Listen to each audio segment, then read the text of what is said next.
Hello there, welcome to my review of the Rockford Files, Season 4, Episode 20, The Prisoner of Rosemont Hall, written by Stephen Cannell, David Chase, Chaz Floyd Johnson and Marianne Ray, and directed by Ivan Dixon.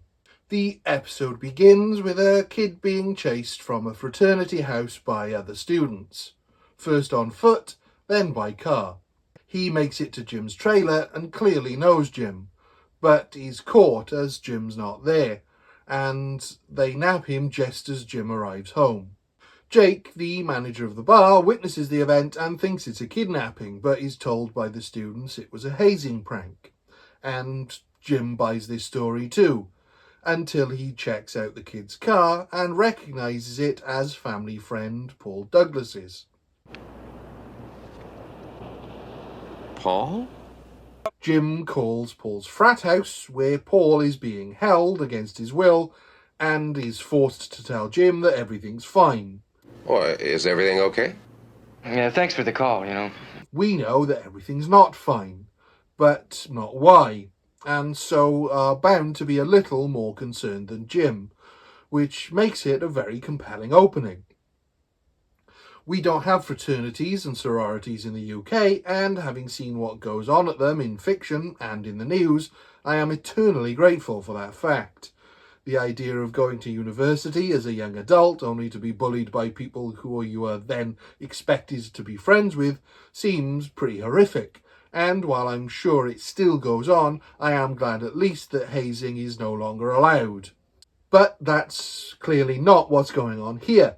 It's something more serious, and had the hazing not been permissible at the time, Jim would have become as suspicious as we are as quickly as we did. He becomes more suspicious the next morning, when he finds Paul's car still at his trailer, and that there's blood on the seat, so decides to investigate. Pretending to be an inspector from the fraternity chapter, Jim cons his way into the frat house and finds Paul missing. We also find that he's being watched by the campus police chief. Hotel Bravo 1 to headquarters. Hey, Billy, you get that plate run from me yet? Over. Who happened to be the guy that strong-armed Paul the night before. Jim then goes to speak to Paul's advisor, Leslie Callahan, who also doesn't know where Paul is. And on his way out, Jim is set up by a female student in the worst way possible. Hey, mister, stop, will you please? A friend of mine just passed out in here. Please help me. Where is she? Oh, no, now look. As a pretense for the police chief to put the squeeze on him. What do you want with me? Just to tell you stories. This is a difficult scene to watch through modern eyes and has the potential to be viewed as downplaying the seriousness of sexual assault, or even diminishing the validity of rape reporting. But I think it avoids this by being at the behest of the police chief.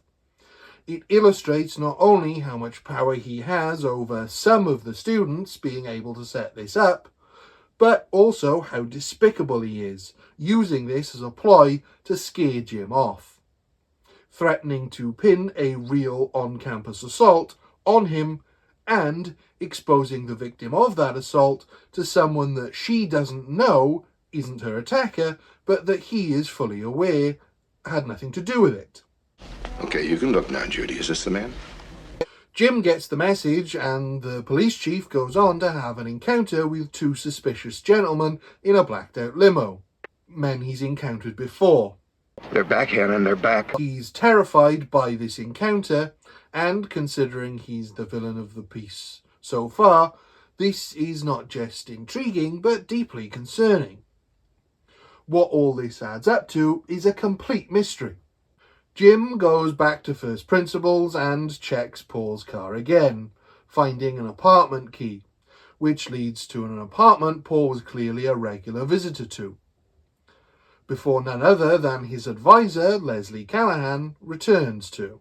We quickly discover that Paul and Leslie are an item, and while it's sort of brushed over here, morally at least, even with Paul being 21, it's still a huge problem.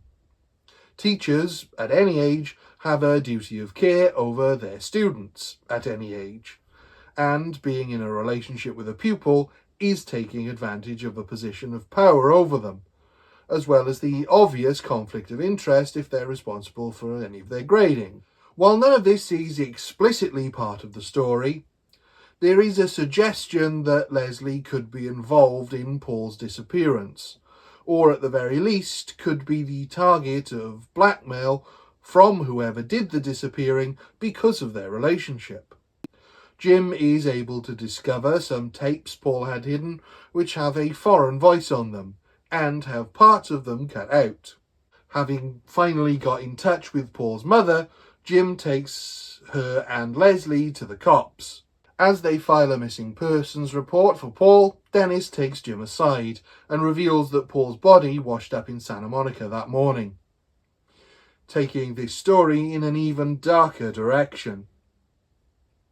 The issue of his relationship with Leslie is finally addressed in these moments, although again only partially. You're almost twice his age. I'm sorry. I thought it would make you feel better. As it's taken over by Jim being taken aside by the men in the limo. Mr. Rockford, we are attached to the Bagraniche of Dubu. We find out some of the frat boys have admitted to causing Paul's death in a hazing accident, giving them a lesser charge.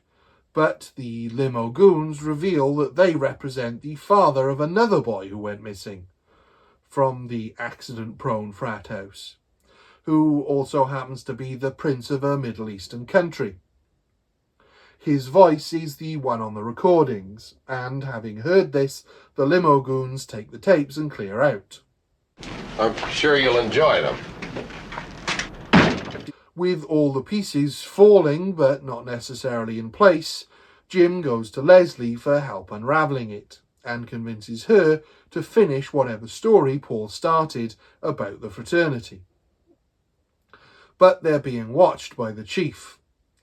We then discover that the chief accidentally killed the prince trying to scare him as part of a ransom scheme, and now plans to kill Leslie and Jim to keep them quiet as he had done with Paul.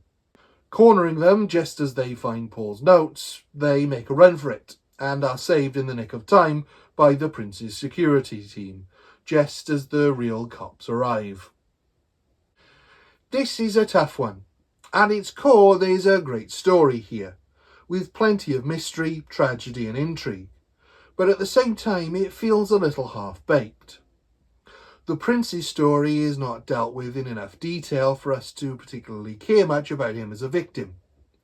The attempt to make Leslie flawed and sympathetic doesn't really work, as she claims to love Paul, but is also presented as not psychologically stable enough for that to truly be the case.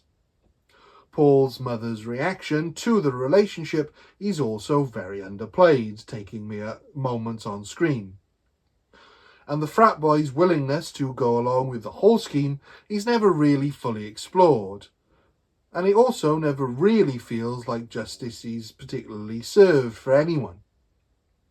It was clearly a tough story to figure out with so many writers involved in the story and screenplay, and for my money they never quite crack it, choosing to take shortcuts instead. It's entertaining enough, but certainly not to the standards of the majority of the series, and so for me it's a 4 out of 5. Thank you. Goodbye.